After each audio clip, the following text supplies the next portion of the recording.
اللہ الرحمن الرحیم نحمده ونصلی علی رسولہ الکریم اما بعد رب اشرح لی صدری ویسر لی امری واحلل عقدۃ من لسانی یفقهوا قولی رب زدنی علما رب زدنی علما رب زدنی علما۔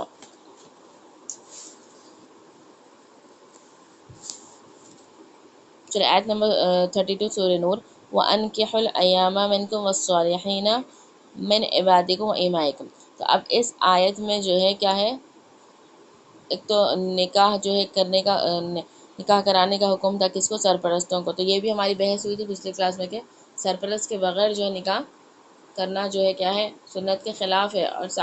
اور کیا ہے جو لوگ جو لڑکی اور لڑکیاں بغیر سرپرست کے نکاح کرتے ہیں وہ جو ہے موجب ملامت ہے، ٹھیک ہے۔ اللہ یہ کہ مجبوری وغیرہ ہے تو الگ بات ہے، لیکن بہتر ہے کہ اپنے سرپرستوں کے ذریعے سے نکاح کرنا چاہیے، ٹھیک ہے۔ تو یہ تو ہو گیا عام لوگوں کا، یعنی آزاد جو عورتیں ہیں یا مرد ہیں ان کے نکاح کے بارے میں تفصیل ہوئی تھی۔ اب آگے جو ہے وَالصَّالِحِينَ مِنْ عِبَادِكُمْ وَإِمَائِكُمْ، آیت کا ٹکڑا دیکھیے آگے کا، وَالصَّالِحِينَ مِنْ عِبَادِكُمْ وَإِمَائِكُمْ، یعنی وَالصَّالِحِينَ اور وہ لوگ جو تمہارے باندیوں میں سے اور تمہارے غلاموں میں سے جو نیک ہے۔ تو صالح کا مطلب یہاں پر اصل میں تو کیا ہے، وہ یعنی ایسے وہ ہے، یعنی ایسے غلام اور ایسے باندیاں جو ہے نکاح کی صلاحیت رکھتے ہیں، نکاح کی استطاعت رکھتے ہیں۔ یہاں جو صالحین سے مراد نیک نہیں ہے، اگرچہ کہ ترجمہ میں نیک کیا گیا لیکن مراد اس سے کیا ہے، نکاح کی صلاحیت رکھنے والے ہیں، یعنی جو غلام اور جو باندی جو ہے نکاح کی صلاحیت رکھتے ہیں، نکاح کی استطاعت، یعنی ان کے پاس تھوڑا بہت پیسہ ہے، تھوڑا بہت مال ہے کہ جس سے جو ہے نکاح وہ کر سکتے ہیں اور حق زوجیت بھی ادا کر سکتے ہیں، تو ان کا نکاح کرا دینے کا حکم دیا گیا ہے۔ کس کو؟ ان کے آقاؤں کو، جو ان کے مالک ہیں، جو ان کے آقا ہیں، ان کو حکم دیا گیا ہے کہ وہ جو ہے ان کے اندر اگر غلام اور باندی کے اندر صلاحیت ہے، نکاح کی استطاعت ہے، تو ان کا نکاح کرا دے، زیادہ بہتر ہے، ٹھیک ہے۔ نکاح کی صلاحیت میں کیا کیا ہوتے ہیں، یعنی اگر وہ شخص غلام ہے تو وہ جو ہے بیوی کے حقوق ادا کر سکے آرام سے،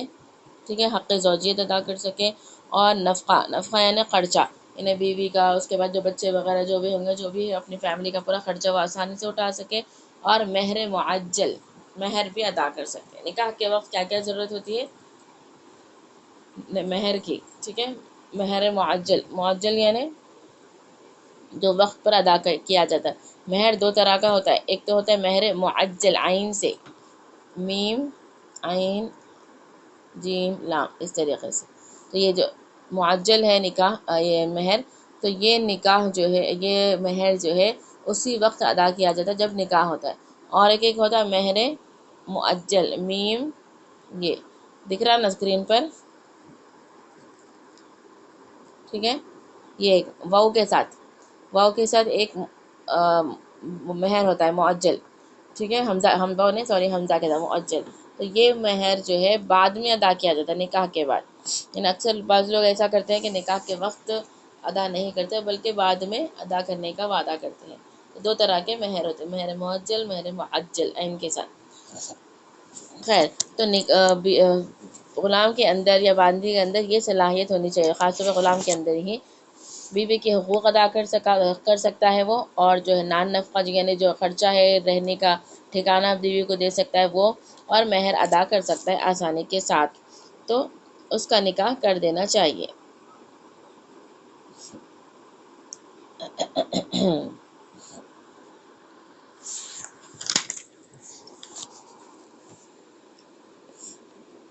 اور جو ہے اگر وہ اپنے نکاح کی ضرورت پیش کرے، یعنی کون؟ غلام یا باندی جو ہے اپنے نکاح کی ضرورت ظاہر کرے، اپنے آقاؤں کے سامنے خواہش پیش کرے کہ ان کا نکاح کر دیا جائے، تو آقاؤں پر کیا حکم ہے؟ آقاؤں پر جو ہے فقہا کے نزدیک یہ ہے کہ واجب ہے کہ ان کے نکاح کر دیں، ٹھیک ہے،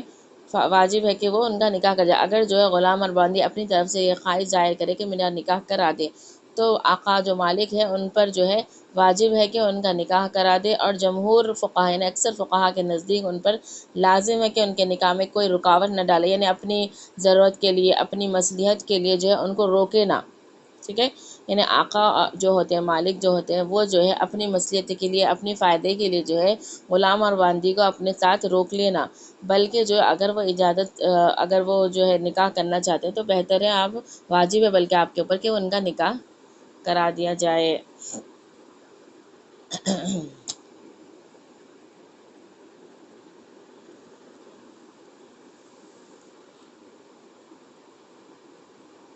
جیسا کہ ایک حدیث میں ہے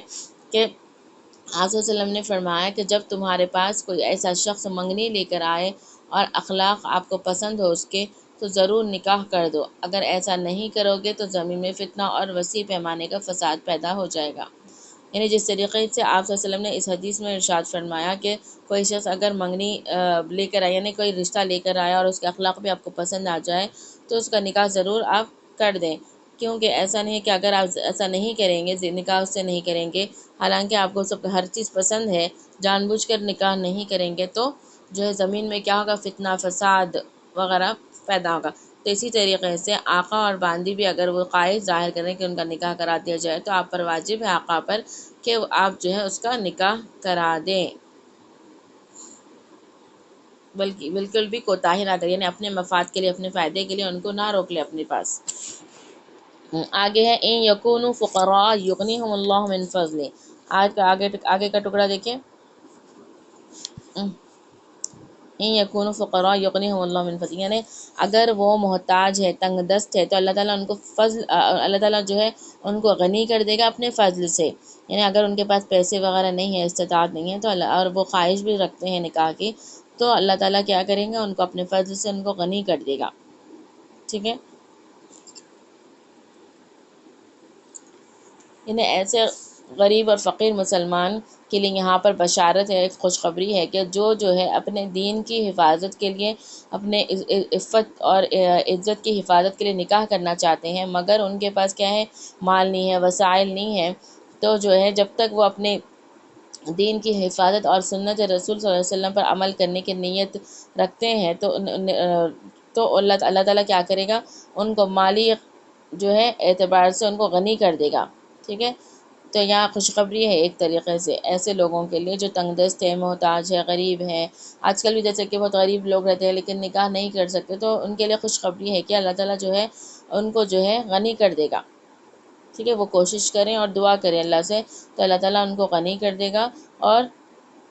واللہ واسع علیم، اور اللہ تعالیٰ وسعت والا ہے اور جاننے والا ہے۔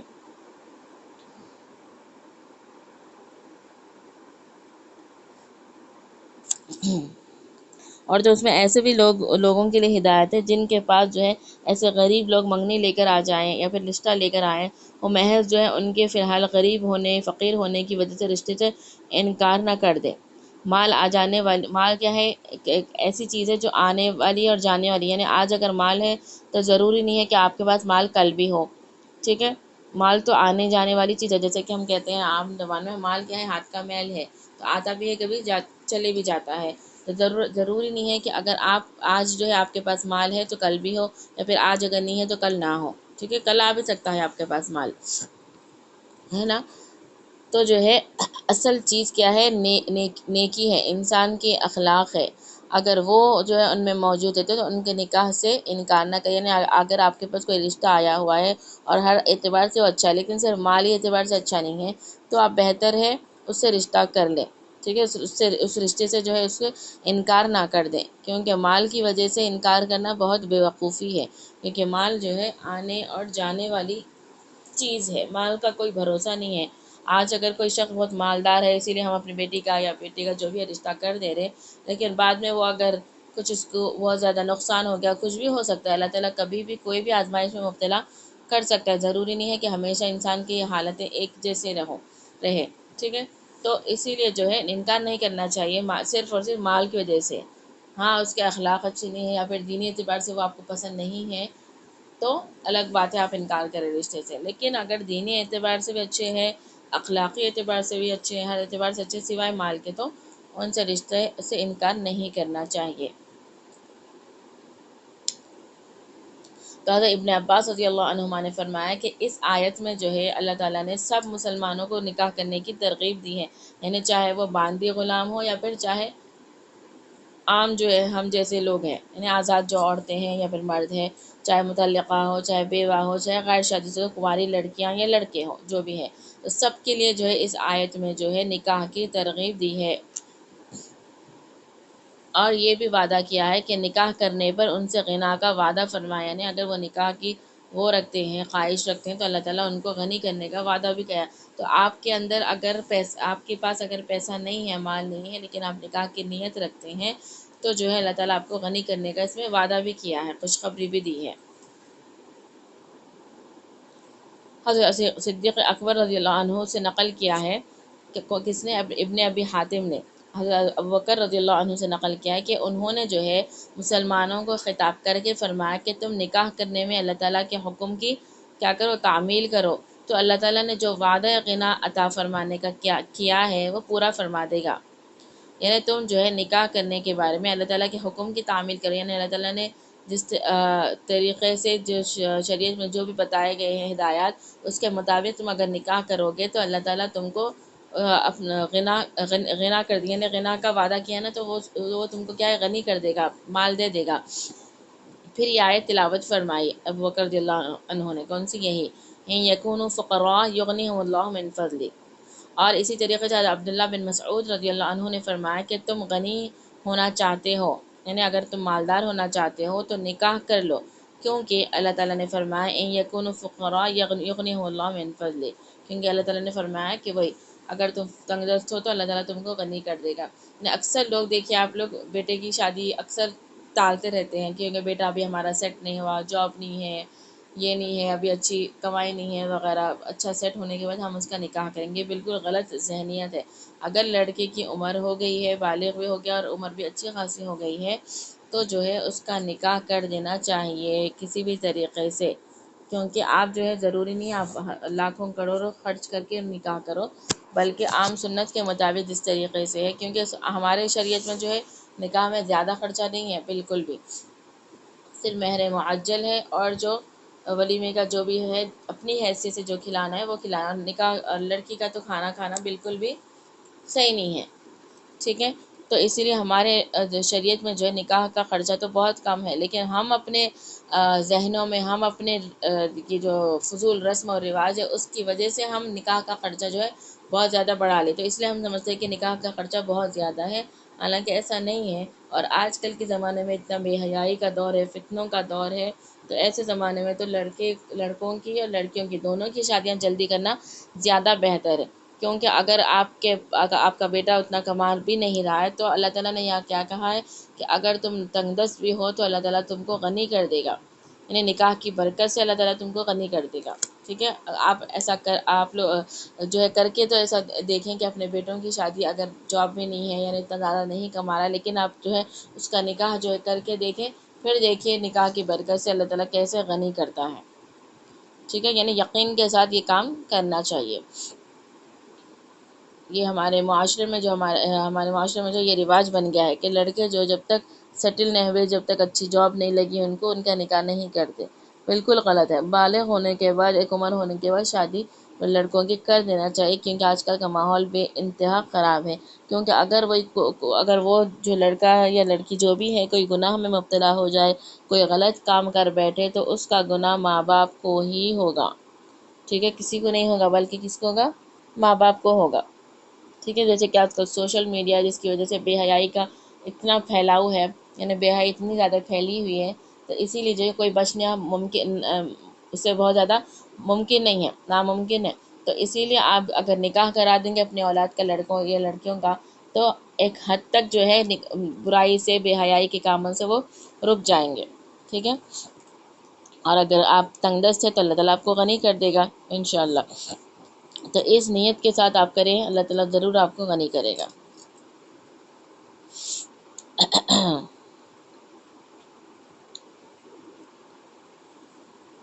اور نکاح کرنے میں جو اگر نکاح کرنے والا جو ہے اگر مال نہیں ہے اور جو ہے وہ تنگ دست ہے، تو اللہ تعالیٰ اس کو غنی اسی حال میں کرے گا جب جو ہے وہ نکاح کرنے والے کی نیت کیا ہونی چاہیے، کہ نکاح کرنے والے کی نیت یہ ہونی چاہیے کہ وہ جو ہے عفت کی حفاظت ہو، اس کی یعنی عزت کی حفاظت ہو، اور سنت پر عمل کرنا اس کا مقصد ہو. اور پھر جو ہے اللہ تعالیٰ پر توکل بھی ہو، بھروسہ بھی ہو اور اعتماد بھی ہو، تو اللہ تعالیٰ اس کو غنی کر دے گا. ٹھیک ہے. آگے کی آیت دیکھیں، وَلْيَسْتَعْفِفِ الَّذِينَ لَا يَجِدُونَ نِكَاحًا حَتَّى يُغْنِيَهُمُ اللَّهُ مِنْ فَضْلِهِ. تو یہاں پر کیا ہے، ایسے لوگوں کے لیے حکم، یعنی جو لوگ جو ہے مال و اسباب کے لحاظ سے نکاح پر قدرت نہیں رکھتے اور نکاح کرنے میں یہ خطرہ ہے کہ بیوی کے حقوق ادا نہ کرنے کی وجہ سے گنہگار ہو جائیں گے، تو ان کو چاہیے کہ عفت اور صبر کے ساتھ، یعنی اپنی عفت کو، اپنی عزت کو بچاتے ہوئے بھی اور صبر کے ساتھ جو ہے اس کا انتظار کریں کہ اللہ تعالیٰ اپنے فضل سے ان کو غنی کر دے گا. اور اس صبر کے لیے ایک تدبیر بھی حدیث میں یہ بتلائی گئی، جیسے کہ میں پچھلی کلاس میں بتائی تھی، کہ کثرت کے ساتھ روزے رکھا کریں. اگر جو ہے اپنے خواہش پر غلبہ نہیں ہو رہا، کنٹرول نہیں کر سکتے آپ، تو روزے رکھنا چاہیے. ٹھیک ہے. اگر وہ ایسا کریں گے تو اللہ تعالیٰ جو ہے اپنے فضل سے ان کو اتنا مالی وسائل عطا کریں گے جن سے جو ہے وہ نکاح آسانی سے کر سکیں گے. ٹھیک ہے. یعنی نکاح پر ان کو قدرت حاصل ہو جائے گی اور وہ آسانی سے جو ہے نکاح کر لیں گے. آئی نا بات سمجھ میں؟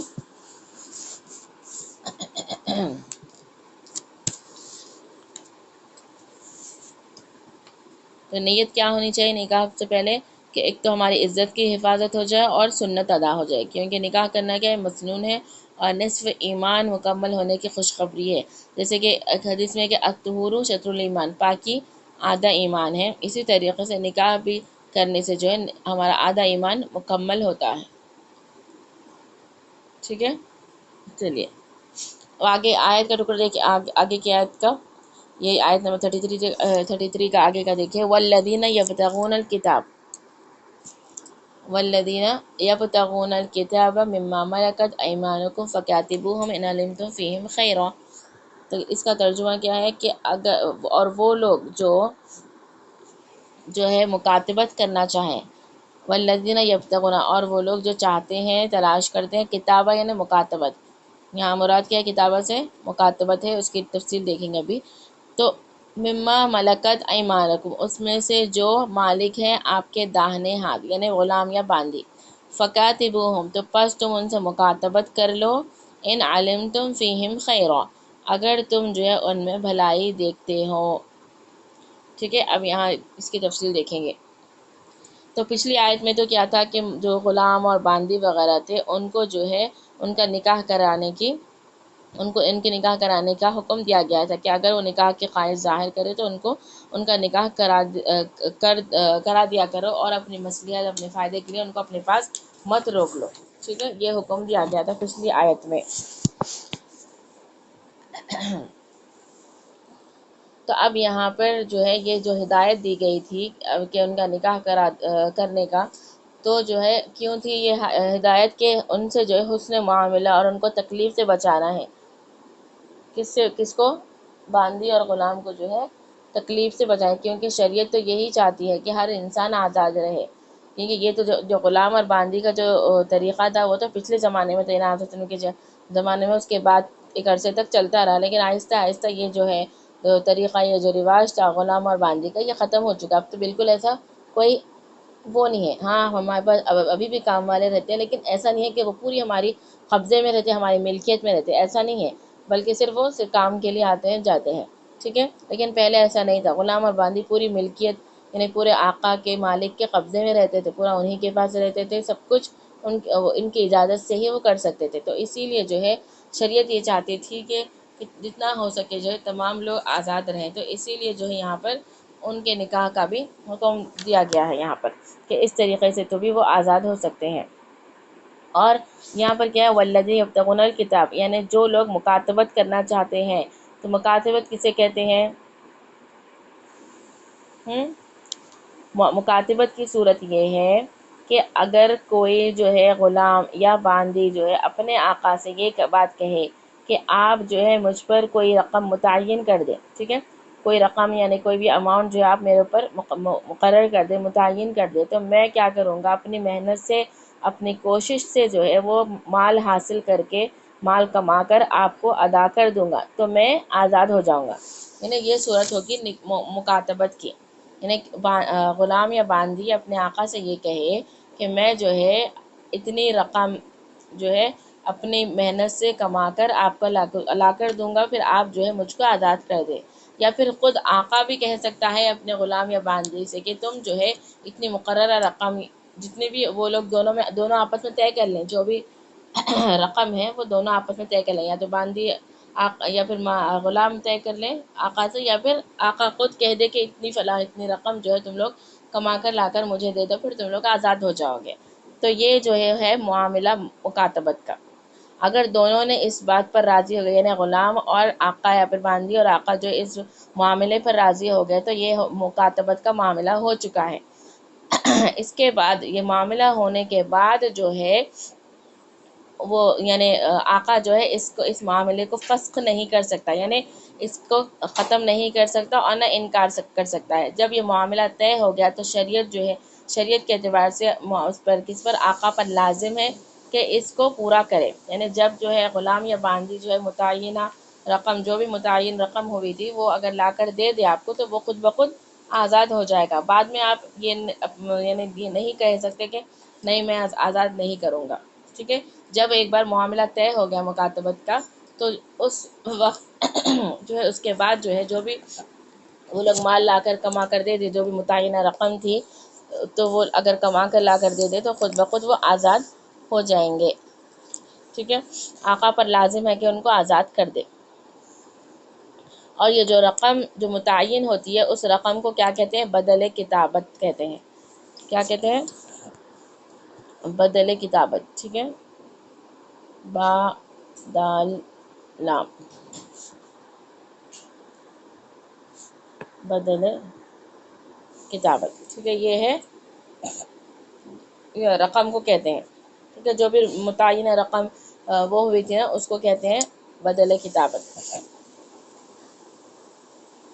تو اب شریعت میں جو ہے کوئی بھی حد مقرر نہیں ہے بدل کتابت کی، یعنی اتنی ہونا چاہیے اتنی ہونا چاہیے، بلکہ غلام اور جو آقا میں جو بھی رقم طے ہو گئی وہی جو ہے وہ ہے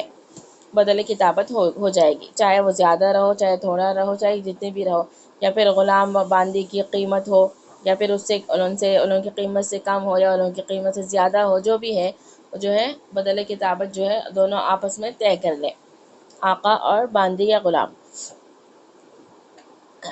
تو جب جو ہے آقا جو ہے اپنے باندی یا غلام کو جو مکاتب بنانے کی ہدایت کر دے اور اس کو مستحب اور افضل قرار دینا شریعت اسلام کے انہی احکام میں سے ہیں، جن سے معلوم ہوتا ہے کہ شریعت جو ہے کیا چاہتی ہے کہ جو ہے ہر انسان جو ہے آزاد رہے، اسی لیے جو ہے زیادہ سے زیادہ راستے جو ہے غلام اور باندی کی آزادی کے زیادہ سے زیادہ راستے شریعت کھولتے جاتی ہے، ٹھیک ہے، کھولی ہوئی ہے۔ یعنی یہ بھی جو مکاتبت کا بھی یہ جو طریقہ ہے یہ اسی لیے ہے تاکہ جو ہے کوئی جو ہے انسان جو ہے چاہے وہ غلام ہو باندی، ہر کوئی جو ہے اپنی آزادی سے زندگی جی سکے، کسی کے غلامی میں نہ رہے، ٹھیک ہے، کیونکہ ایک غلامی کی جو زندگی ہوتی ہے وہ بہت زیادہ اذیت ناک ہوتی ہے، تکلیف دہ ہوتی ہے، یعنی ظاہر ہے ہر انسان چاہتا ہے کہ اپنی مرضی سے جیے، ٹھیک ہے نا۔ تو اسی لیے شریعت بھی ہماری چاہتی ہے کہ ہر انسان کو اپنے جینے کا حق آزادی حاصل ہے، اسی لیے یہ جو پہلے کے جو غلام اور باندی کا جو رواج تھا وہ آہستہ آہستہ ختم ہو جائے، اسی لیے اللہ تعالیٰ نے یہ مکاتبت کا ایک طریقہ رکھا ہے۔ اس کے علاوہ بھی دیکھیں آپ، اگر آپ کو معلوم ہوگا اگر کہ کئی کفارے ہوتے ہیں، قسم کا کفارہ ہے، اور کیا ہے زہار کا کفارہ ہے، اور کئی ایسے کفارے ہیں، تو جس میں جو ہے غلام کو آزاد کرنے کا حکم دیا گیا ہے، یعنی اگر آپ کو معلوم ہے یا پھر آگے معلوم ہوگا کہ جو بھی زہار کا کفارہ ہے، قسم کا کفارہ ہے، یعنی قسم اگر کھا لیا، قسم پھر توڑ دیے تو اس کا کفارہ کیا ہے، اس میں جو ہے ایک غلام کو آزاد کرنا ہے۔ اسی طریقے سے کئی ایسی چیزیں ہیں جس میں جو ہے غلام کو آزاد کرنا ہے، اور غلاموں کو آزاد کرنا جو ہے بہت زیادہ ثواب کا کام بتایا گیا ہے۔ تو اس سے کیا ہے غلام آزاد، جتنے زیادہ لوگ وہ نیک ہوں گے وہ لوگ جو ہے کیا کریں گے، یہ کام کریں گے، یعنی آگے بڑھ کر جو ہے غلاموں کو آزاد کریں گے، جس سے جو ہے کیا ہوگا کہ ہمارے معاشرے میں یہ جو غلامی کا جو وہ ہے ختم ہو جائے گا۔ تو اسی لیے جو ہے شریعت نے یہ سب چیزیں رکھی، ایک تو مکاتبت کا طریقہ رکھا، پھر دوسرا جو ہے کفارہ جو بھی ہوتا ہے اس میں جو اکثر جو ہے غلاموں کو آزاد کرنے کا حکم دیا گیا ہے۔ اس کے علاوہ کیا کیا ہے کہ جو ہے غلاموں کو آزاد کرنا ثواب کا بھی کام ہے، یعنی اگر کوئی انسان ثواب کمانا چاہتا ہے تو وہ جو ہے غلاموں کو آزاد کرے۔ حضرت ابوبکر رضی اللہ عنہ کے بارے میں آتا ہے کہ وہ کئی غلام جو ہے آزاد کیا کرتے تھے، ٹھیک ہے، کئی غلام جو ہے اللہ کی راہ میں آزاد کر دیتے تھے، اس کا بہت زیادہ ثواب ہے، غلاموں کو آزاد کرنے کا ثواب بہت زیادہ ہے۔ تو اللہ تعالیٰ نے یہ ثواب وغیرہ سب کیوں رکھا؟ تاکہ جو ہے یہ غلام اور آقا کا جو یہ جو ہے رواج وہ ختم ہو جائے۔ آج تو نہیں ہے لیکن پہلے تھا یہ، ٹھیک ہے جی۔ آگے دیکھیے، تو مکاتبت کس کو کہتے ہیں معلوم ہو گیا نا آپ لوگوں کو، کہ آقا اور باندی یا غلام جو ہے آپ آپس میں ایک وہ طے کر لیں، ٹھیک ہے، کہ اتنی رقم میں ادا کروں گا آپ کو تو آپ مجھ کو آزاد کر دیں، یا پھر آقا اپنے باندی یا غلام سے کہہ کے اتنی رقم تم مجھ کو ادا کر دو، پھر تم خود بخود آزاد ہو جاؤ گے، ٹھیک ہے۔ اور یہ جو معاملہ جب طے ہوگا تو اس کے بعد جو ہے آقا کے اوپر فرض ہے، لازم ہے کہ وہ اس کو پورا کرے اور بعد میں انکار نہ کرے اس سے، ٹھیک ہے۔ جب وہ آقا یا جب وہ باندی یا غلام جو ہے یہ متعینہ رقم لا کر دے دیں تو وہ خود بخود آزاد ہو جائے گی۔ ہاں، البتہ شرط لگا دی ہے شریعت نے آگے، کیا ان علمتم فیہم خیرا، یعنی یہ جو مکاتبت کا جو معاملہ کرو تو کب کرو؟ ان علمتم فیہم خیرا، یعنی اگر ان کے اندر جو ہے یہ ہے، کیا ہے؟